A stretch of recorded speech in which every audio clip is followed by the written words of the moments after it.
amis, c'est encore moi. Croyez-moi, j'aimerais pouvoir vous parler de Godzilla tous les jours, mais parfois, je dois parler de L'Exorciste, et non pas du chef-d'œuvre de William Friedkin, ou de ses suites, qui sont toutes intéressantes un peu à leur manière, mais bien du dernier film en date, L'Exorciste Dévotion, réalisé par David Gordon Green. J'aurais aimé laisser ma place, mais Antoine s'est occupé de la critique écrite. Alors me voilà, et n'hésitez pas à aller lire ce qu'il a écrit, justement. Du coup, rassurez-vous, vous pouvez lancer cette vidéo sur vos toilettes, elle sera courte, parce qu'il n'y a pas grand-chose à dire sur cette version, si ce n'est qu'elle souligne une tendance du cinéma d'horreur grand public qui commence à sérieusement taper sur le système. Et c'est de ça dont je vais parler. Avant tout, laissez-moi préciser 2 ou 3 choses. Première confession, j'aime plutôt bien la trilogie Halloween de David Gordon Green. Et oui, ça discrédite peut-être tout ce que je vais dire, mais c'est le cas. J'aime le côté bourrin du premier, le côté très bourrin du deuxième, et même, attention, les quelques petites prises de risque du troisième, notamment cette volonté d'affaiblir Michael. Et oui, je sais, voilà. Bon, bien évidemment que certains volets, oui, je parle du 2, étaient cons comme une victime de slasher, mais que voulez-vous, j'y ai trouvé plus de bonnes choses que de mauvaises choses. Donc en soi, je n'étais pas complètement hermétique à l'idée de le voir s'attaquer à l'exorciste. Après tout, on a déjà eu des trucs très cons dans cette saga, et puis bon, comme d'habitude, rien n'est sacré, Gordon Green ne va pas retourner dans le temps pour empêcher Friedkin de réaliser son chef-d'œuvre, ou pour forcer la Warner à le filer à Kubrick, Arthur Penn ou Mike Nichols. Car oui, ils ont bien failli mettre en scène l'exorciste, et ça n'aurait probablement pas ressemblé à ça.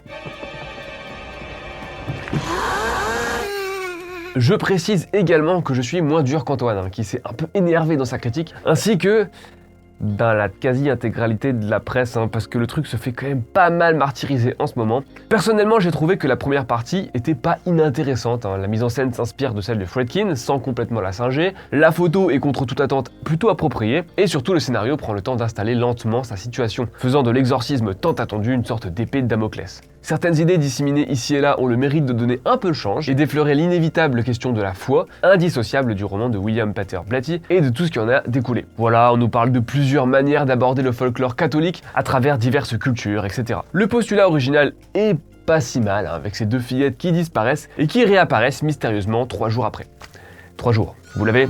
Mais bon, si vous l'avez pas, le film va se charger de l'expliciter pour vous, parce que ça s'agirait pas de présupposer que le spectateur possède sa propre intelligence. Bref, tout allait à peu près bien dans le meilleur des mondes, jusque le 2e tiers, et le principal problème d'un film qui en comporte par ailleurs beaucoup. Il est complètement prostré devant le film original. Ok, alors à partir de là, je ne vais rien dire qui n'ait déjà largement été révélé par la promo, mais si vous voulez vraiment rentrer dans la salle vierge de toute info, je vous laisse vous arrêter là, puis bon courage à vous, Car oui, vous le savez, L'Exorciste est un legacy-quel, un affreux néologisme utilisé pour désigner ces films d'horreur qui se targuent de faire directement suite aux grands classiques de nos adolescences, souvent en évitant d'aborder les autres suites, parce que vous comprenez, eux ils sont mieux que ça, ils ont tout compris. Alors bien évidemment, c'est l'un des nombreux effets secondaires de l'obsession aveugle pour la nostalgie qui guide Hollywood depuis plusieurs années, mais récemment les codes du genre se sont affirmés. La plupart du temps, on reprend le titre original tel quel, parce que on a tout compris, on reprend vite fait l'esthétique des années 70, parce que c'était le bon vieux temps, et surtout on fait revenir les personnages d'époque, parce qu'on est les seuls à vraiment pouvoir leur offrir une fin à la hauteur. Les exemples sont légion désormais, Halloween, Scream, et oui tu peux t'en moquer mais ça ne t'exclut pas de la liste, l'horrible massacre à la tronçonneuse, etc.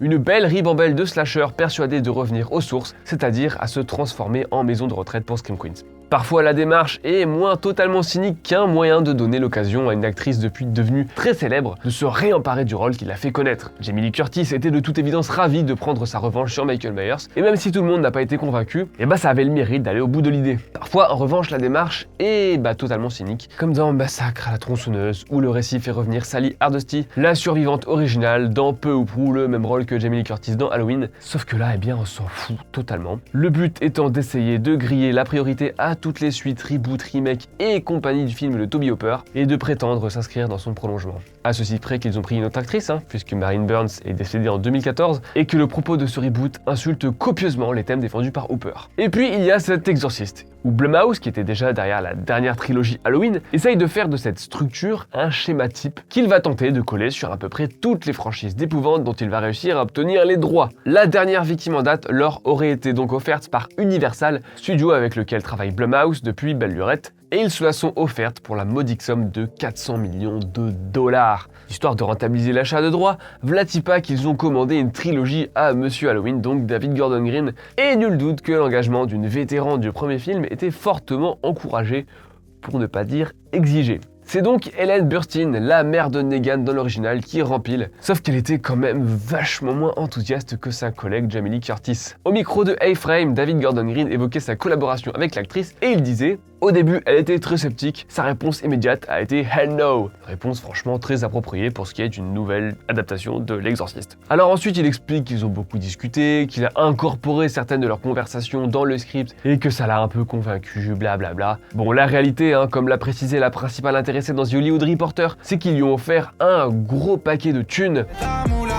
Elle a dit non, puis qu'ils ont encore doublé le gros paquet de thunes. Et là, elle a réfléchi et elle s'est dit, et c'est véridique, je cite: j'ai l'impression que le diable me demande mon prix. Et finalement, elle accepte, à condition que tout l'argent de Blumhouse et Universal aille à un cursus d'études pour jeunes acteurs, ou comment utiliser sa notoriété pour faire une bonne action. Vous l'aurez deviné, la production de cette trilogie déborde donc de passion et de créativité. Non, je déconne, la partie avec elle est la pire partie du film, et c'est son insertion au forceps qui pourrit tout, selon moi, et qui empêche le réalisateur d'exploiter toutes les idées qu'il avait avancées dans la première partie. Au moment où résonne le remix radio-edit de Tubular Bells, tu sens que ça va déraper, et en effet, ça dérape. Non seulement le scénario se permet d'abandonner les gamines possédées pour faire une petite visite touristique dans les reliques du premier film, ce qui fait forcément retomber l'attention, mais en plus, il crée une scène complètement débile avec Chris McNeil qui oublie l'absolue intégralité de son expérience sur le premier film. Et je vous parle pas de la fin, qui nous a fait lever les yeux au ciel si haut à la fin de la projo qu'on aurait pu croire que Pazuzu était dans le coin. Les renvois intempestifs au film de Friedkin sont pour moi les véritables poisons de cet épisode. Par ailleurs, pas aussi bien que les deux suites directes, n'en déplaise à Blumhouse et Universal. C'est d'ailleurs d'autant plus con que la plutôt sympatoche série L'Exorciste avait déjà fait quasiment la même chose, sauf qu'elle se prenait pas autant au sérieux. Donc c'est même pas comme s'ils avaient réinventé l'eau bénite. Et alors, Friedkin, il disait quoi à son sujet? Ah tiens, un tweet du critique Ed Whitefield. William Friedkin m'a dit un jour: Ed, le mec qui a fait les suites d'Halloween, va faire L'Exorciste. Mon film signature va être étendu par l'homme qui a fait Pineapple Express. Je ne veux pas être dans le coin quand ça arrive, mais il y a un monde des esprits et je peux revenir. Je prévois de posséder David Gordon Green et de faire de sa vie un enfer.